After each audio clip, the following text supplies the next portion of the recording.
네. 더불어민주당 이재명 대표가 대여단식 투쟁 한 달 만에 오늘 국회로 복귀했습니다. 먼저 첫 메시지부터 들어보시죠.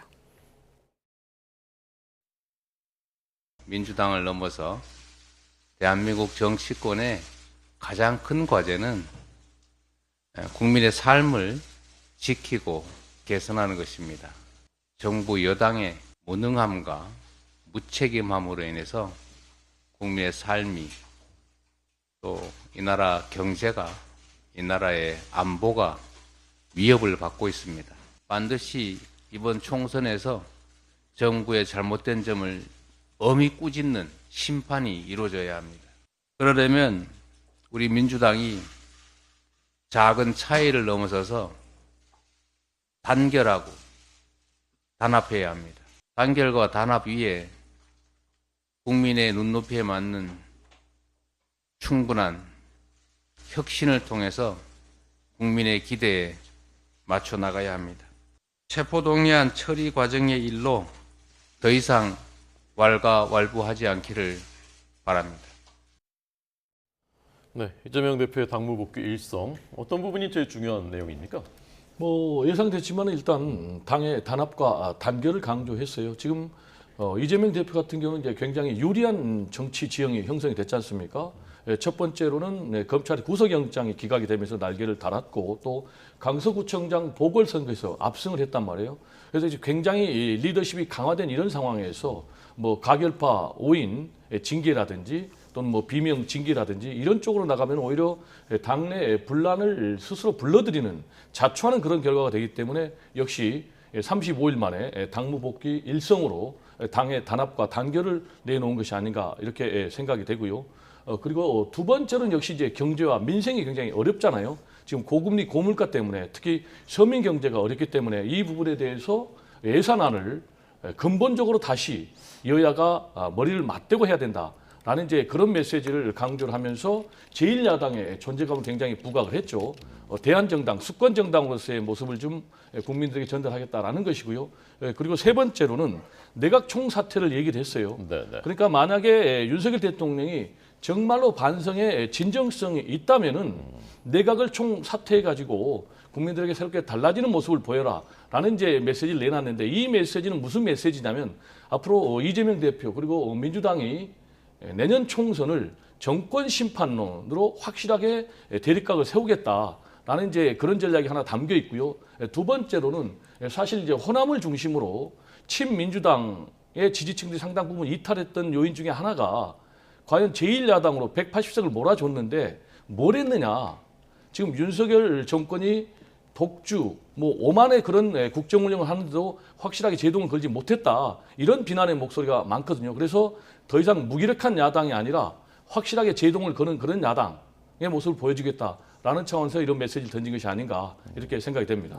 네, 이재명 대표가 정부 여당에 대한 비판의 목소리를 높이면서 내각 총사퇴까지 거론을 했는데 의원님께서는 어떻게 들으셨습니까? 지금 민생이 중요하다고 하면서 영수회담도 제안했고 또 거기에 따라서 여당 대표가 우선 당대표끼리 만나자 이런 주고받기가 이루어진 상황에서 내각 총사퇴를 요구한다는 것이 지금 대통령 중심제도 아니고 경제가 그렇게 위기 상황이라면은 오히려 의원 내각제 체제가 아니잖아요. 우리나라가 대통령 중심제인데 역시 정치적인 그 공방이라든지 공세를 펴려고 하는구나. 내년 총선을 대비해서 그럴 뿐만 아니라 아마 지금 여전히 재판 리스크는 있으나 내년 총선까지는 재판이 끝나지 않을 것이라 판단하고 영장 기각만으로 모든 것으로부터 자유로워졌다라는 인식을 상당히 심화시키면서 지금 이제 정권 심판으로 지금 가려고 하는 것 아닌가 이런 생각이 드는데요.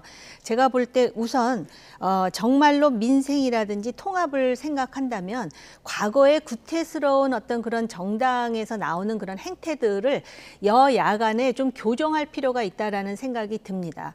그렇기 때문에 지금 야당 대표로서 민생이 중요하다 그랬고 또 여당 대표가 만나자고 했으면 대통령 중심제에서는 만날 수 있는 거예요. 제가 여러 경우에 이렇게 출연을 해가지고 대통령도 지금 민생과 관련한 입법이 굉장히 필요한 몇 가지 쟁점들이 있다. 그러면은 야당 대표가 아니더라 하더라도 야당의 중요한 정치인들을 만나서 대화하고 소통하면서 문제를 해결하는 모습을 보여야 된다, 이런 말씀을 드렸거든요. 그다음에 두 번째로 지금 내부의 비명계에 대해서 얘기하지 않습니까?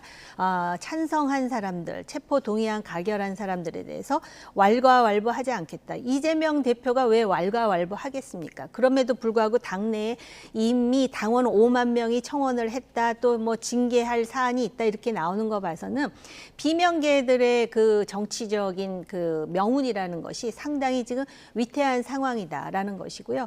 당내 단합 다 중요하죠. 여당이나 야당이나. 그런데 가장 중요한 포인트는 뭐냐면은 정당이라고 하는 거는 무슨 정부 조직이나 군사 조직이 아닙니다. 단합도 중요하지만 자유롭게 의견을 표출해서 창조적으로 가장 좋은 대안을 만들어 나가는 그런 다원주의적인 그런 그 인식과 행동들이 필요한 건데 여전히 지금 총선 앞에서 구태가 작동하고 있다라는 것을 보여주는 대목이라고 저는 그렇게 생각합니다. 네.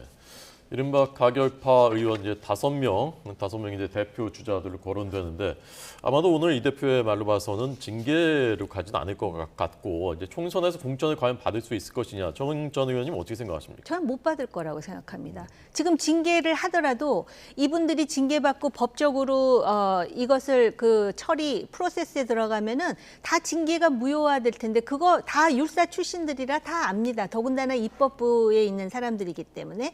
그런데 과연 이 사람들을 살릴 것인가? 제가 볼 때는 살리지 않을 가능성이 훨씬 높고요. 그 다음에 이미 이분들이 가지고 있는 지역구에 친명계의 그 핵심이라고 할 수 있는 사람이 지금 경쟁을 벌이고 있다는 것 아니겠습니까? 그런데다가 수많은 당원들이 소위 방송에서 저는 이 얘기가 적절할지 모르지만 개딸이라고들 하니까 개딸들이 태반을 차지하는 민주당의 속성으로 볼 때 살아남기 쉽지 않다고 보고 있습니다. 이 부분은 배 교수님한테 좀 들어봐야 되겠는데. 네, 일단 가결파 5인 포함해서 체포동의안에 가결표를 던진 의원들에 대해서 뭐 징계 논란이 지금 민주당이 상당히 뜨거운 쟁점인데 징계를 하기 위해서는 일단 징계가 가능해야 된 거예요. 그런데 자유투표를 한 이 부분에 대해서 과연 현실적으로 징계가 가능하겠는가? 라는 문제가 하나 있고요. 두 번째로는 이제 징계에 실익이 있어야 되는 거예요. 근데 지금 확실하게 이재명 대표의 리더십이 탄탄해지는 그런 상황, 그리고 여러 가지 지금 정치 지형이 민주당 이재명 대표에게 우호적인 환경으로 바뀌고 있는 상황에서, 그래서 어느 때보다 당의 단합이 중요한 이런 상황에서 스스로 분란을 유발할 수 있는 그런 징계는 하지 않는 것이 맞다.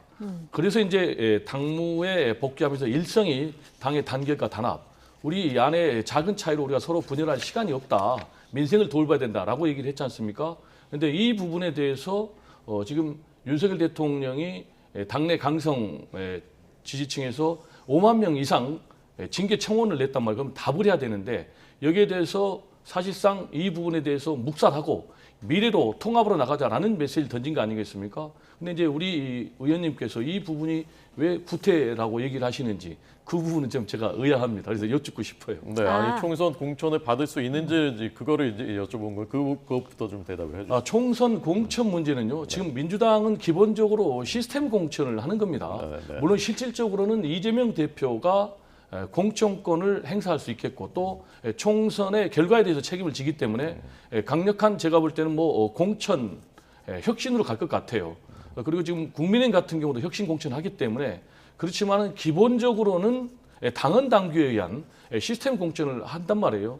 그래서 어떤 룰과 기준에 의해서 원칙에 의해서 하기 때문에 뭐 가결파 5인이니까 네, 제가 볼 때는 뭐 공천에서 배제한다라는 것은 현실적으로 불가능하다라는 말씀을 드립니다. 알겠습니다. 아, 물어보셨으니까 제가 답하시고. 구태라고 했던 부분은 제가 여야를 막론하라고라는 전제를 깔지 않았습니까? 지금 총선 때문에 모두 거기 매몰되어 있어요. 모든 정치인들이 거의 자기가 총선에 나가고자 하는 사람들은. 그런데 그 총선에 있어서 공천을 받는다라는 그 시스템 자체도 상당히 대한민국스러운 체제입니다. 됩니다. 그렇지 않습니까?